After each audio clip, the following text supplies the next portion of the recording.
तो तात्कालिक और सार्वकालिक दोनों स्तरों पर शिक्षा को लेकर के विचार करने का अवसर हमारे सामने इस चुनौती ने दिया है। तात्कालिक चुनौतियां, राजकुमार जी ने कहा कि अभी परीक्षा कैसे लेनी है, अभी जो पढ़ रहे हैं उनको क्या करना है, आगे बढ़ा देना है या डिजिटल परीक्षा लेनी है या क्या करना है, ये प्रश्न है। आप यूजीसी की बनाई हुई समिति के प्रमुख भी थे, समिति में भी थे, और आपने एक बड़ा लचीला ऐसा तंत्र सबके सामने रखा कि इस कठिनाई के समय में विश्वविद्यालयों को अपनी अपनी क्षमता के अनुसार इसके साथ कैसे लड़ना है। जिनके पास रिसोर्सेस है, जिनके पास जिस प्रकार की इंफ्रास्ट्रक्चर है, जिस प्रकार की सुविधाएं है, संसाधन है, उन्होंने इस समस्या को उस प्रकार से चुनौती देना, ऐसा एक अत्यंत लचीला तंत्र आपने सबके सामने प्रस्तुत किया यूजीसी ने। और मैंने डीपी सिंह साहब को उस बात के लिए बधाई भी दी थी कि यूजीसी तो अपने रिजिडिटी के लिए, कठोरता के लिए जानी जाती है।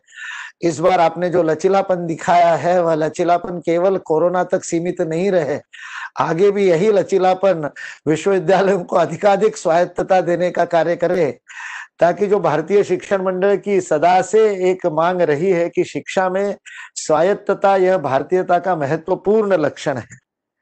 शिक्षा विकेंद्रित तभी होगी जब स्वायत्त होगी। हमारे गुरुकुलों में तो आचार्य तक स्वायत्तता थी, आचार्य निर्धारित करता था कि क्रम क्या होगा। छात्रों की क्षमता, छात्रों की स्थिति और गति को देख करके और हम किस प्रकार से छात्रों को सुविधा दे सकते हैं, उस है कि हमने आचार्य को स्वतंत्रता दे रखी थी। आज हमको ये सोचने की आवश्यकता है, हमारे महाविद्यालय, हमारे विद्यालय, हमारे विश्वविद्यालय अपने आचार्यों को कितनी स्वतंत्रता देते हैं, और फिर हमारी सरकारें विश्वविद्यालयों को कितनी स्वतंत्रता देती है। इसलिए ये स्वायत्तता बहुत आवश्यक है। आज इस कोरोना के लिए स्वायत्तता दी जा रही है, और इस स्वायत्तता का यदि सदुपयोग विश्वविद्यालय करते हैं और अच्छे परिणाम दिखाते हैं, तो यह स्वायत्तता स्थायी हो सकती है।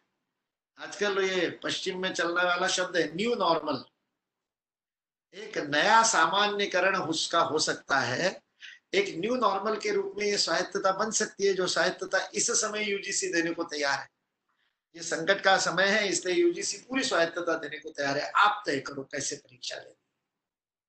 इसलिए ये स्वायत्तता आगे भी चल सकती है यदि इस स्वायत्तता का दायित्व के साथ हम निर्वहन करें। शिक्षा में विचार करते समय 4 स्तरों पर विचार करना होता है। तात्कालिक और सार्वकालिक दोनों में विचार करना है, तो इन 4 बिंदुओं का विचार करना आवश्यक है। सबसे पहला विचार है कि शिक्षा का उद्देश्य क्या है।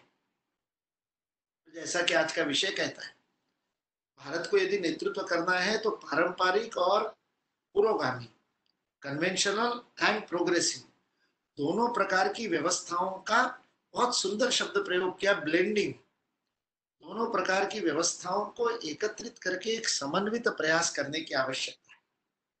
इसलिए उद्देश्यों की बात करते समय हम सार्वकालिक रूप से भी उद्देश्यों का विचार करें, और वर्तमान आधुनिक स्थिति में शिक्षा के उद्देश्य क्या होने चाहिए।